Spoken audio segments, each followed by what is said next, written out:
నమస్తే, welcome to Rudra TV. ప్రపంచ వినాశనానికి సమయం ఆసన్నమైందా? దేశాల మధ్య ఏదో ఒక విధ్వంసాలు రేకెత్తుతూనే ఉన్నాయి.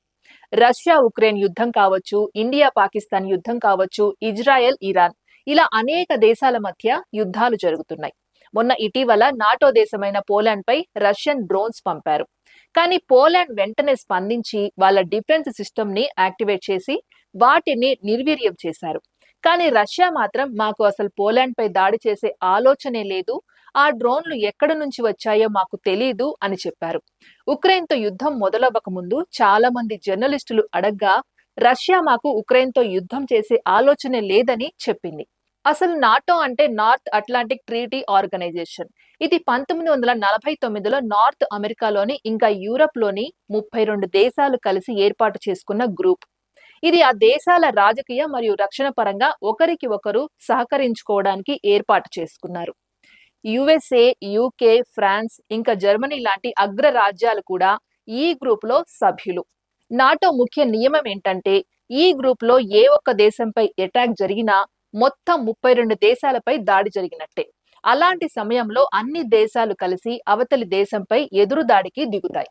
గత 3 సంవత్సరాల నుండి రష్యా ఉక్రెయిన్ మధ్య యుద్ధం జరుగుతోంది. అసలు ఈ రెండు దేశాల మధ్య యుద్ధం రావడానికి గల కారణాలేంటో తెలుసుకుందాం. ఉక్రెయిన్ నాటోలో చేరడానికి ప్రయత్నించినందుకే రష్యా ఉక్రెయిన్ కు వార్నింగ్ ఇచ్చింది. మీరు నాటోలో చేరడానికి మేము ఒప్పుకోము అని తేల్చి చెప్పింది. ఎందుకంటే ఉక్రెయిన్ రష్యాకి బోర్డర్ దేశం.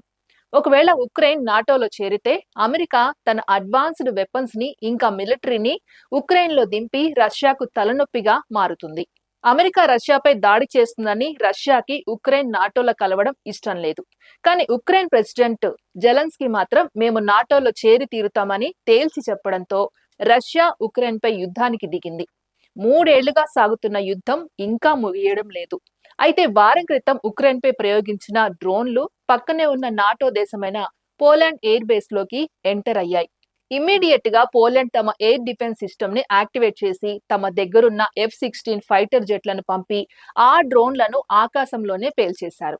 కానీ రష్యా మాత్రం ఆ డ్రోన్స్ నాటో దేశమైన పోలాండ్ లోకి పంపడంతో నాటో దేశాలు అంత ఈజీగా తీసుకోరు.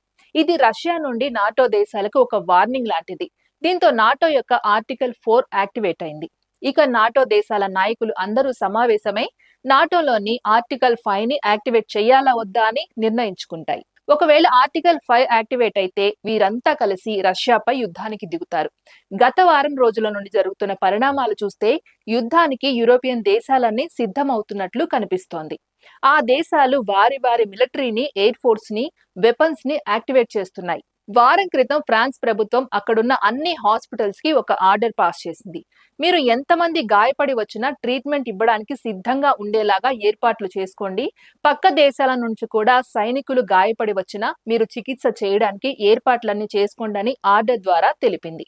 మరోపక్క డొనాల్డ్ ట్రంప్ తన పిచ్చి వైఖరితో ఇటు భారత్ అటు రష్యాని, చైనాని రెచ్చగొట్టే విధంగా మాట్లాడుతున్నాడు. ఇటీవల వెనిజులాకి తన నేవీని పంపి దాడికి సిద్ధంగా ఉన్నాడు. ఒకవైపేమో యూరప్ దేశాలు రష్యాపై యుద్ధానికి సిద్ధమవుతున్నాయి. రష్యా ఉక్రెయిన్ ని కొంచెం కొంచెంగా ఆక్రమించుకుంటుంది. పోలాండ్, ఉక్రెయిన్ ఇంకా బెలారస్ తో బోర్డర్ పంచుకుంటుంది. బెలారస్ రష్యాకి మిత్ర దేశం. ఎలాగో బెలారస్ రష్యాకే సహకరిస్తుంది. ఒకవేళ రష్యా గనక పోలాండ్ ని ఓడించగలిగితే మిగతా యూరప్ దేశాలు వీక్ అవుతాయి. పోలాండ్ తర్వాత రష్యాకి నెక్స్ట్ టార్గెట్ యూరప్ దేశాలకు ఎకనామిక్ పవర్ అయిన జర్మనీ. ఇలా మెల్లగా మొత్తం యూరప్ కి రష్యాకి పూర్తి స్థాయిలో యుద్ధం జరిగితే నాటో రూల్ ప్రకారం అమెరికా ఖచ్చితంగా రష్యాపై యుద్ధానికి దిగాల్సిందే. అమెరికా రష్యాపై యుద్ధానికి దిగితే ఇరాన్ రష్యాకి సపోర్ట్ గా దిగుతుంది. ఎందుకంటే ఒక పక్క మొన్న పోలాండ్ కి రష్యా పంపిన డ్రోన్లు కూడా ఇరాన్ ఇచ్చినవే. మరోపక్క ఇరాన్ ఇజ్రాయెల్ యుద్ధంలో అమెరికా ఇజ్రాయెల్ కి సపోర్ట్ చేసింది.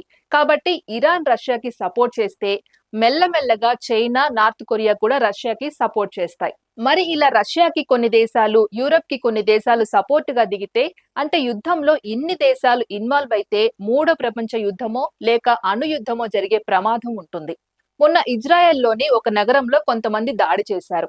ఆ దాడిలో 4 ఇజ్రాయేళ్లు చనిపోయారు. దీనిపై ఇజ్రాయెల్ ఇన్వెస్టిగేషన్ చేయగా అది హమాస్ చేసినట్లు వారి ఇన్వెస్టిగేషన్ లో తేలింది.